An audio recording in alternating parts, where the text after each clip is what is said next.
Good morning, Clearbranch kids. As you know, this month we've been learning all about humility. We've been learning how we can show other people that we think that they're important.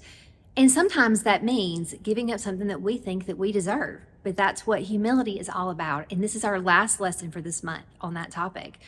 So now, if you've been following along since the beginning of the school year, you know that we have been moving all the way through the Bible, through God's big story, and we've heard some amazing things. And most recently, we've been learning all about Jesus' life and his ministry, how he was crucified, and how he died. Now, if you go back to his disciples, the people that were closest to him, after all of these things had happened, they probably had a lot of questions. And among them was one disciple in particular named Peter. Now, the night before Jesus died, Peter made a promise to Jesus. He said that no matter what, he would never turn his back on Jesus. And while I'm sure that meant a lot to Jesus, he did tell Peter, he said, I don't know, Peter. I believe that by the time that the rooster crows tomorrow morning, you will have denied me 3 times. But Peter was adamant. He said, no way, Jesus, I've got you. I've got your back. I'll always be with you. So when Jesus was when Jesus was arrested and he was taken away, the disciples scattered, most of them. They were scared. They were afraid that they were going to be arrested as well. But Peter followed along at a safe distance, and he stayed out in the courtyard in the place where they were holding Jesus all night long, waiting, watching to see what would happen. And sure enough, over the course of the night, 3 different times, people spoke to Peter, and they asked him if he was friends with this Jesus that had been captured. And all 3 times, Jesus said no, he didn't know him.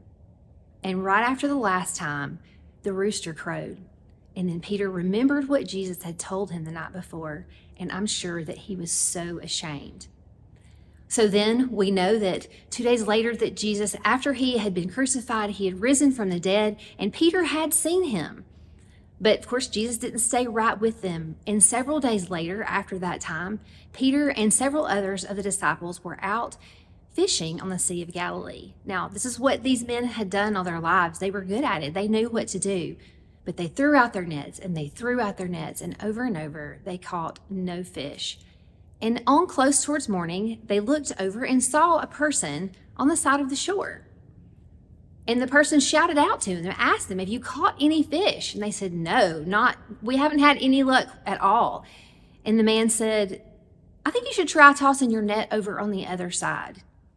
Well, I'm sure that the fishermen probably thought, we know what we're doing, but I guess at this point, what could it hurt? So they did. They tossed their net back over the other side of the boat and immediately were bombarded with fish. They caught so many fish, they could barely haul them in. And then as they were hauling them in and they were trying to get the boat closer, they got a better look at the stranger on the beach and then realized that it was Jesus. Well, Peter was so excited that he got out and he swam to the shore. He couldn't wait to be near his friend again. And as they all came closer, they saw that Jesus had built a fire and had already begun cooking breakfast. And he took some of the fish from them and he cooked a breakfast for them to share together. And then that morning, as they were spending time together, Jesus pulled Peter off to the side. And he asked Peter, he said, do you love me more than these others do? And Peter said, Lord, you know I do. Jesus asked him this 3 times. And each time when Peter responded, yes, Lord, you know I love you. I love you more than these others. Jesus said, feed my sheep. 3 times he said that. Now, there were no sheep on the bank of this where they were fishing there. But Jesus wasn't talking about sheep, actual animals, lambs that might have been there to feed. Jesus had always referred to himself as the good shepherd, and Peter knew that. And he was referring to himself as the shepherd and all of the people of the earth as his sheep.